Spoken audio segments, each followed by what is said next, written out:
habeen wanaagsan dhammaan sida quruxda badan ee shacbigeeda ka muuqda markaan idin eego kaalinta aflaha iyo ragga iyo culamada dhammaan dhalinyarada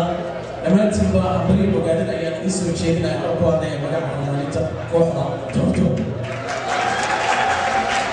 waa tahay waxaa ku hormarina sidaas la mid ah gudbinaya anoo ku hadlaya maadaama magaalada Columbus oo ay jirto anoo ku hadlaya baan isleeyahay dhammaan bartamaha weyn Mareykanka fanaaniinta ku nool waxaan taageerin kala dacayay oo ku kala taaganahay madaxweynaha jamhuuriyadda Soomaaliya Sheekh Shariif Sheekh Soomaaliyeed waxaan kaloo u mahadnaqayaa shacabka Soomaaliyeed ee caawa iskugu soo baxay taageerida dawladda cusub ee Soomaaliya oo halka fursadooda soo siiyay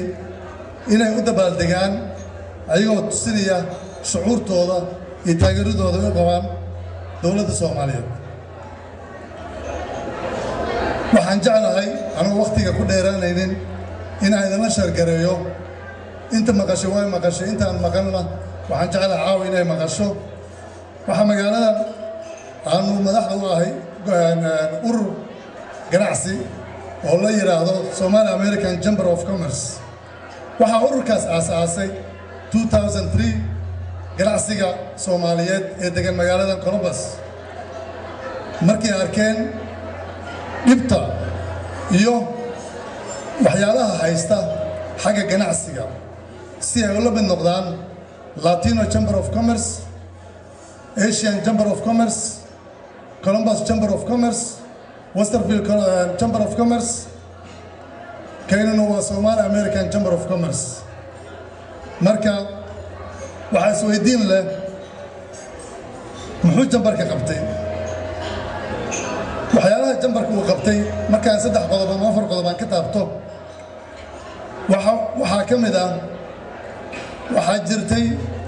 in xalaaliyo ama dukaamo Soomaaliyeed ay dhib soo gaartay ayagoo lagu eedeeyay inay ku xadgudbeen sharciga qaynuunka waddanka u yaalo waxaa dhacday ayagoo la tashan jambarka inay qabsadeen lawyers oo lacag badan ka qaateen waxay u qabteenna jirin todobada nin ee lagu soo oogay dacwadaas hal lawyer oo boyfriend iyo girlfriend oo wiil iyo gabar isu ah baa lacag ka qaatay markaan ogaanay aan dhex galnay waxaan ogaanay todobada qof inay sharci ahaanba isku lawyer noqon karin waxaan u qabanay 7 lawyer oo mid kasta gooni ah oo si rasmi ah dadka walaalaha ugu dacwooda iyo qiimo jaban waxa dhacday ilaahay maadii weeye in waxyaabo badan ku guuleysanay waxaan kulligeen aan ka codsanay waxa weeye dadka walaalahaas ah bishan hadda dhalanaysa dacwadooda bilaabanaysa kulligeen waxa waajibna waa horta marka hore muslim baan nahay inaan u duceeyno inuu ilaahay u fududeeyo dacwadaas culus lagu soo oogay waxaa kaloo jira uu jambarka u dacwoodo inaan la socotin in kale ma aqaan xawaalooyinka Soomaaliyeed ee magaalada Columbus waxaa soo food saartay dhib aad u culus ayagoo sharcigooda uu wax walba xag federaal iyo xag state iyo xag county ba ay toosiyeen in ay lacagtoodii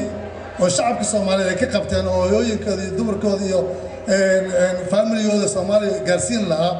ay noqotay inay faraq ku haystaan hadda account laga xiro oo lacagtii meel ay geeyeen la yihiin waxaa xiray Chase Bank waxaa xiray US Bank waxaa xiray National City Bank waxaa xiray Huntington Bank waxa hadda u dambeeyay bangiyo yar oo maaragtay credit union ah ayagana jimciye hadda ahaa daraato ahaa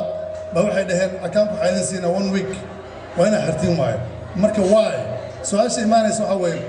Minnesota way ka furan tahay xawaalooyinkii Virginia way ka furan tahay gobollada Mareykanka dhan way ka furan tahay why Columbus loo xiraya xawaalooyinka Soomaalida waxa weeye because you and I shaqadeena ma qabsan